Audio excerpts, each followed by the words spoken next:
क्या आप जानते हैं कि जमीन पर मौजूद लोहा असल में इस दुनिया का है ही नहीं? साइंस कहती है कि लोहा सितारों से गिरा है, मगर कुरान ने ये बात 1400 साल पहले कैसे बताई? आइए जानते हैं सूरतुल हदीद के इस लफ्ज के बारे में जिसने साइंसदानों को हैरान कर दिया।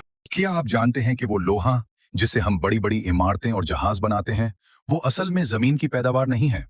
साइंस कहती है कि लोहा सितारों के फटने से जमीन पर गिरा, मगर कुरान ने 1400 साल पहले सिर्फ एक लफ्ज में यह राज खोल दिया था। अब कुरान पाक की सूरतुल हदीद गौर से सुनिए। अल्लाह ताला फरमाता है, व अनजलनल हदीद फीह बासुन शदीद, यानी और हमने लोहा नाजिल किया उतारा जिसमें बहुत सख्ती है। गौर करें, अल्लाह ने यह नहीं फरमाया कि हमने जमीन से लोहा पैदा किया, बल्कि लफ्ज अनजलना, हमने उतारा, इस्तेमाल किया।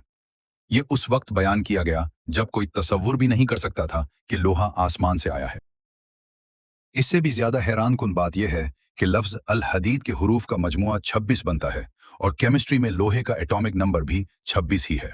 सूरतुल हदीद कुरान के बिल्कुल दरमियान में है और लोहा भी जमीन के बिल्कुल दरमियान में मौजूद है, जो जमीन का तवाजुन बरकरार रखता है। अगर हमारे खून में लोहा न हो तो हमारा जिस्म ऑक्सीजन जज्ब नहीं कर सकता। यानी वो लोहा जो अरबों मील दूर सितारों के फटने से नाजिल हुआ, आज हमारे रगोपे में दौड़ रहा है और हमें जिंदा रखने का सबब बन रहा है। सुभान अल्लाह, अल्लाह की हर निशानी इंसान को सोचने पर मजबूर कर देती है। अगर इस हकीकत ने आपके ईमान को ताज़ा किया है तो कमेंट्स में अल्लाहु अकबर लाजमी लिखें। इस वीडियो को लाइक और शेयर करें और मज़ीद ऐसी इल्मी वीडियोस के लिए हमें सब्सक्राइब कर लें।